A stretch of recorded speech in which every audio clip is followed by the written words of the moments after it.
Throughout history, few empires have risen to such colossal heights as the Mongol Empire, and fewer still have experienced such a precipitous fall.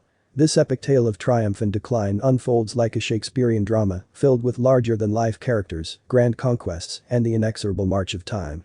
Our story begins on the vast Eurasian steppe in the early 13th century, a land of nomadic tribes and endless horizons. It was here that a charismatic leader named Genghis Khan emerged, uniting the fractious Mongol tribes through sheer force of will. His military genius and unrelenting ambition set the stage for the empire's meteoric rise. Genghis Khan embarked on a relentless campaign of conquest, sweeping across Asia with unprecedented speed and brutality. His armies toppled the mighty Khwarezmian Empire, crushed the Jin dynasty in northern China, and overran Khorasan in Central Asia. The Mongol Empire, under his leadership, expanded at an astonishing rate, eventually becoming the largest land empire in history. The rapid expansion of the Mongol Empire can be attributed to several key factors, and their speed of conquest was indeed remarkable. The Mongols, under leaders like Genghis Khan and his successors, were brilliant tacticians. They perfected the use of cavalry warfare, which allowed them to move quickly and strike with devastating speed and precision. Their cavalry archers, in particular, were highly skilled and could unleash a barrage of arrows while on horseback. The Mongol military was incredibly disciplined and organized. They operated under a strict code of conduct, and their soldiers were trained to follow orders without question. This discipline allowed them to execute complex maneuvers on the battlefield with remarkable efficiency. The Mongols were expert horsemen and had a deep understanding of the steppes they called home. Their horses were hardy and well suited for long-distance travel, giving them a significant mobility advantage over sedentary civilizations that relied on foot soldiers. The Mongols often used psychological tactics to instill fear in their enemies.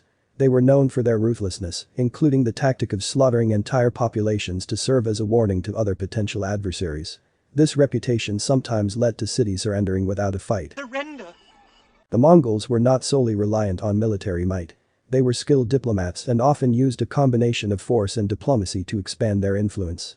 They would offer vassalage and protection to those who submitted peacefully, thereby minimizing resistance. The Mongols were adaptable and quick learners.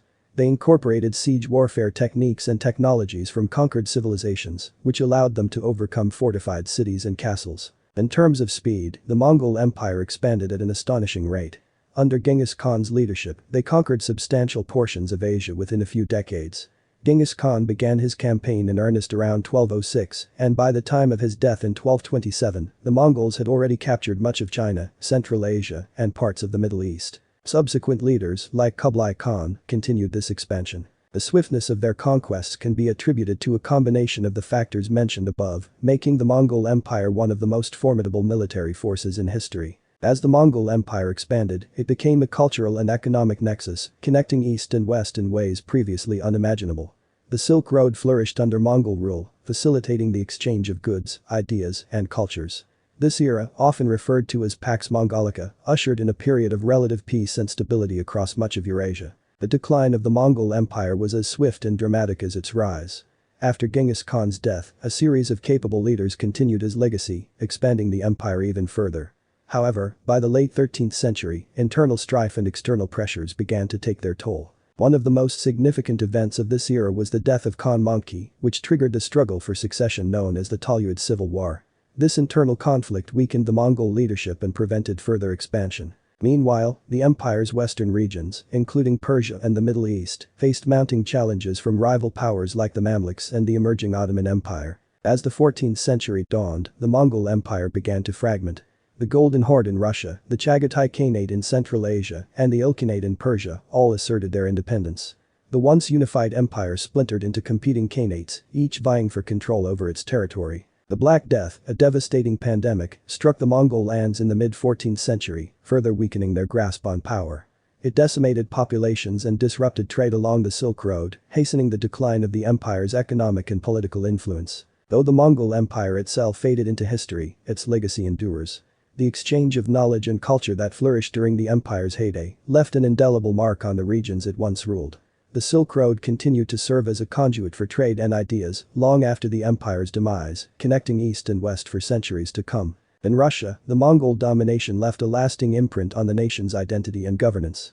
The Mongol yoke, as it came to be known, influenced the development of Russian autocracy and centralized rule. The rise and fall of the Mongol Empire is a testament to the cyclical nature of history. It began as a whirlwind of conquest, reshaping the known world, and ended in a fragmentation of power and authority.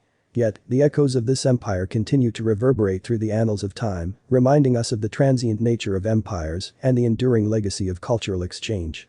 As we look back on the epic tale of the Mongol Empire, we are reminded that the past is a tapestry woven with threads of ambition, courage, and the inexorable passage of time. The rise and fall of empires serve as a mirror to our own ambitions and challenges, offering lessons to guide us as we navigate the complex currents of history. Thank you for watching. Subscribe for more.